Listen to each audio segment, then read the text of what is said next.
talk about, what our families did to us, all this, all that. But eventually, and I know white people try to say this, and I really don't like that, but eventually comes a point where you have to decide how Decide you how want do to I live want your to live my life. life.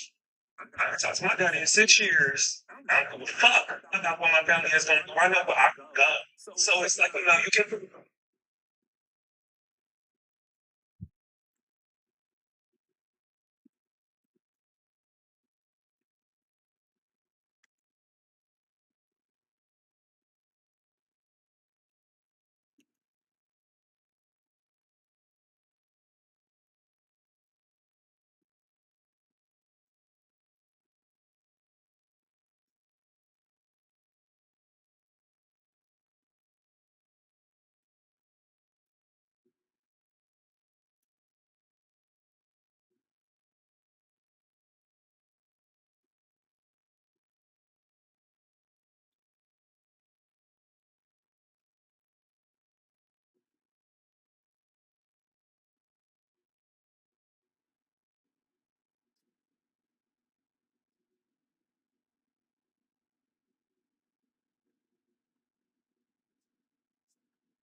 Good job.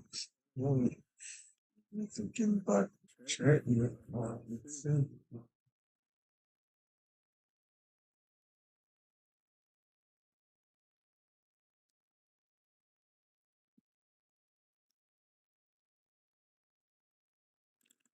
Precisely, yes, but complete research. Precisely, yes. Oh, precisely,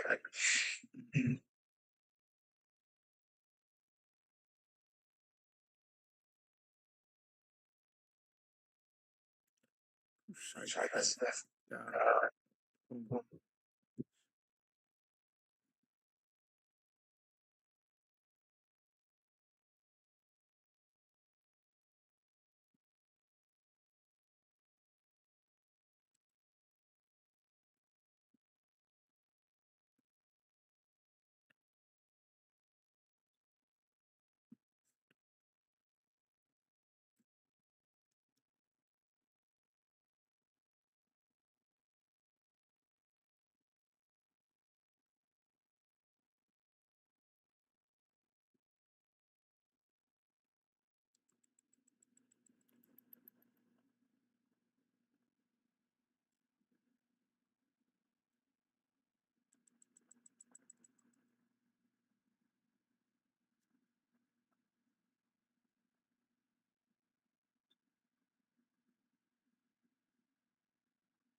Look good, Ivan Land Virgin. What up?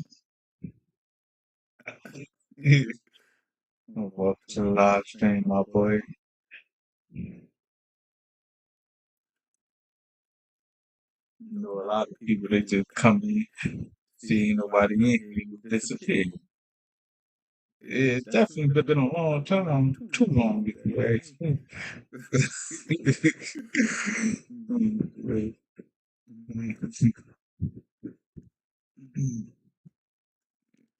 Definitely been a long time. It's been a long time. How you been, man? Yeah, it felt like that. How you been?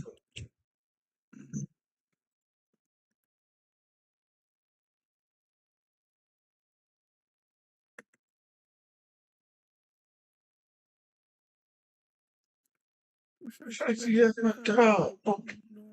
You say,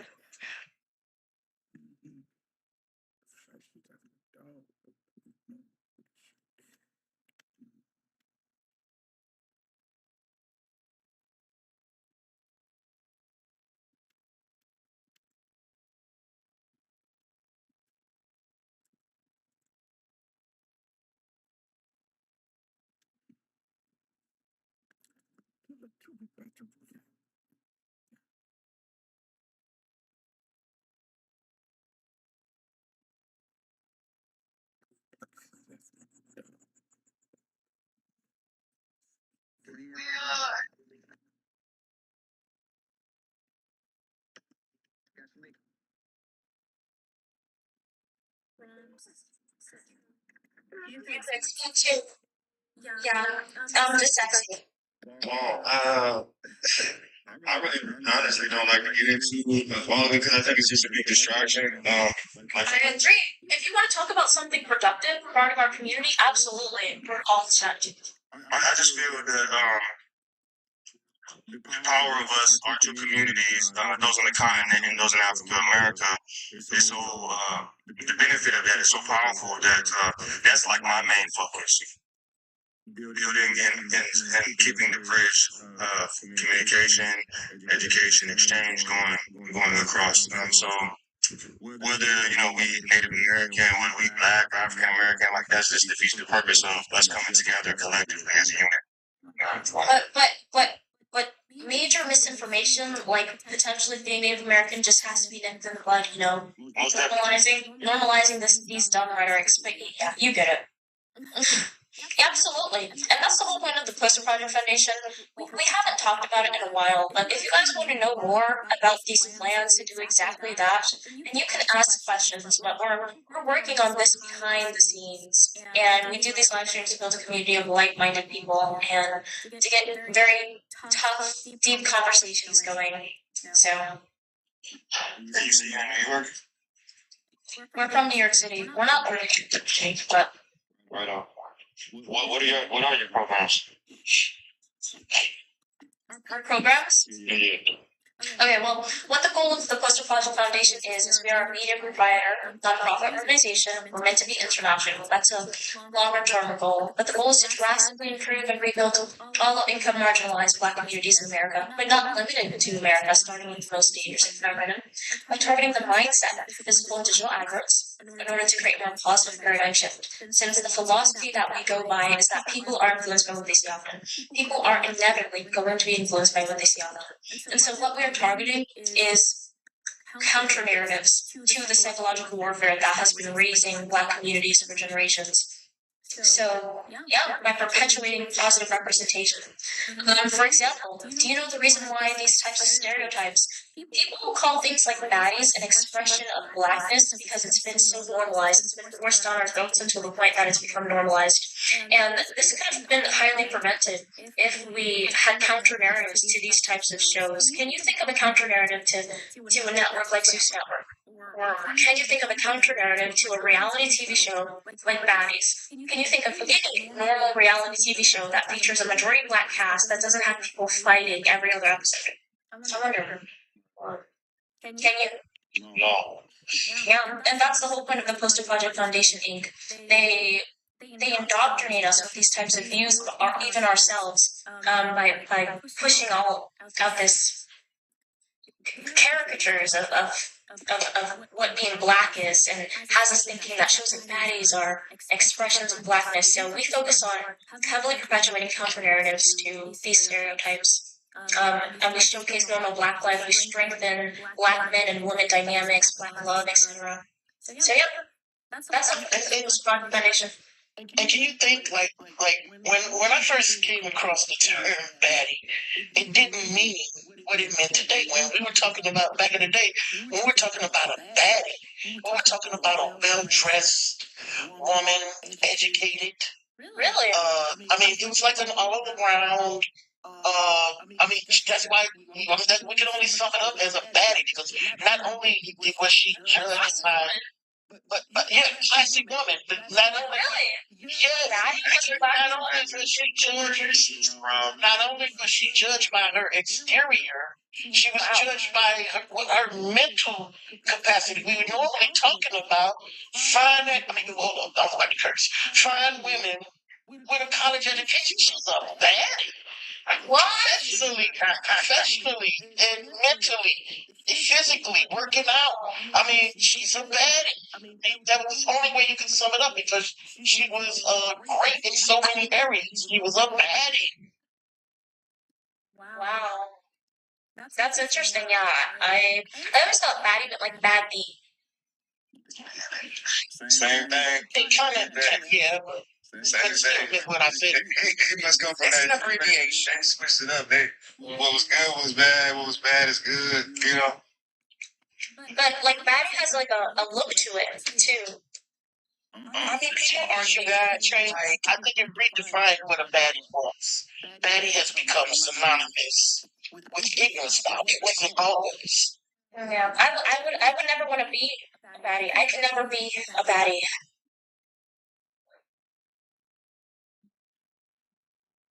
It's a difference. When people are indifferent of you, they lack empathy for you, care or concern. That's what these people have for us. Is they don't empathize with us. They don't care about us, but they would take everything we have. We be watching them do this all the time. Anytime we get anything for ourselves, here come an African